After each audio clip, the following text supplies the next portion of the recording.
Welcome back. I'm here with Anna Frola. How are you, Anna? Hello, how are you? Good. So you saw Zombieland. I did. I kind of loved it. Yeah, me too. Good. So what was your favorite part of it?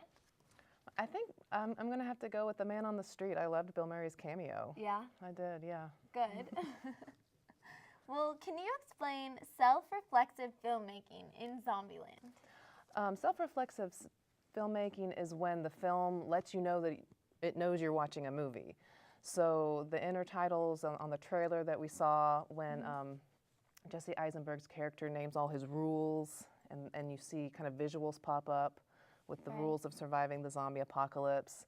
So it's the kind of filmmaking that reminds you that it knows that you're watching, and it directs your attention to the process of filmmaking and being a film. It doesn't let you just get kind of lost in the story. Well, good. That's cool. So why are there so many zombie movies these days? I feel like there's a million. We are in a zombie zeitgeist right now, I think. Actually, someone has charted it, and every time there is a global crisis, zombie movies spike. Wow. So in the 1930s, during the Great Depression and kind of the fear of the huge weapon that would, just decimate everyone, you saw a spike in the zombie movies. World War II and the fallout of atomic warfare, a lot of zombie movies. During the Cold War, fears of communism and being brainwashed, big spike in zombie movies. Weird. During the Vietnam War, big spike in zombie movies. And certainly after 9/11, and we've got two ongoing wars in the Middle East, and we've got a global food crisis. We're worried about having clean water to drink. We've got several natural disasters that are seriously affecting different parts of the world. So I think we're going to keep seeing more and more zombie movies. Yeah. That's interesting. Do you think that's a coincidence, or do you think, I don't understand why that would be. Why zombies? Yeah. Well, horror movies are a good way to examine different cultural fears and anxieties because you can project them onto monsters.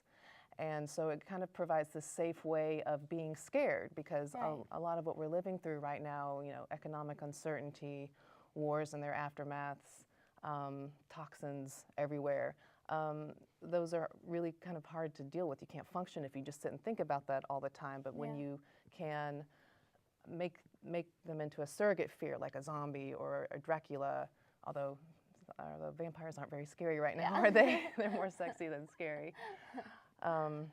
It's a safe way, it's a safe outlet for social and cultural anxieties. That's really cool. That's something that could easily be overlooked, but now that you've pointed it out, it's really interesting. So what kind of cultural metaphor is a zombie? You've kind of started to explain that, but what is the main? Zombies they're sort of the proletariat of the monster world. They're not sexy like vampires are now, and they don't get to be human like werewolves. So zombies kind of started out representing sort of the underclass and the oppressed. And we had Hollywood made its first zombie film in the 1930s. So you've got the Great Depression going on, you've got segregation. And so, and it's set in Haiti, where our modern zombie mythology comes from. So you have these images of just the oppressed workers just slaving away and never getting anything out of it. So it can be fears of sort of the return of the oppressed. What happens if the underclass that you've been exploiting rises up against you, and it rises up against the corporation or whatever that is exploiting it, the impoverished. Another really frightening thing about zombies is that they represent a fate that's worse than death. I mean, there's no rest if you're a zombie. I mean, if we think that death is a place of rest, to be at peace, you don't get that if you're a zombie. So it can represent things like torture,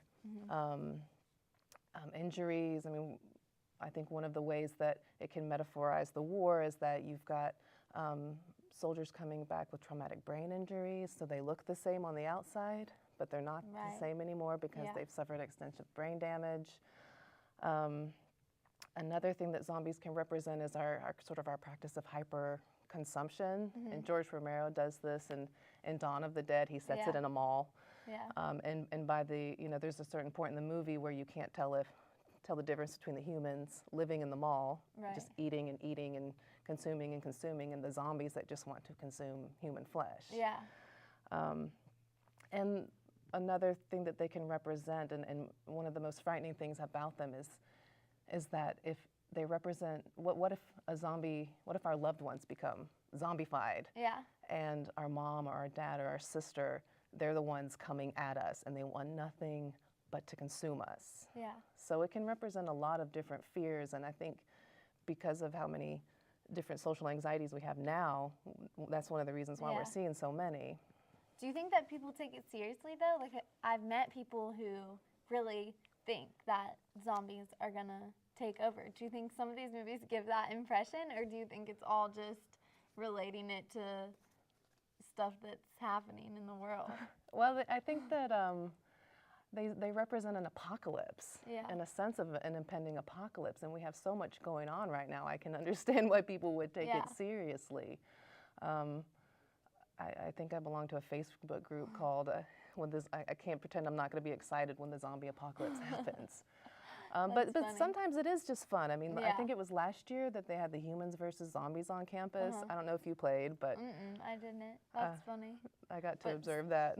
Someone in my class told me that if zombies attack on top of the Walmart in Greenville is where you go to be safe. Just so everyone knows. Good to know. There are not a lot of tall places in Greenville. Yeah. All So right, that's where it I'll is. go. What is the worst part of the zombie apocalypse?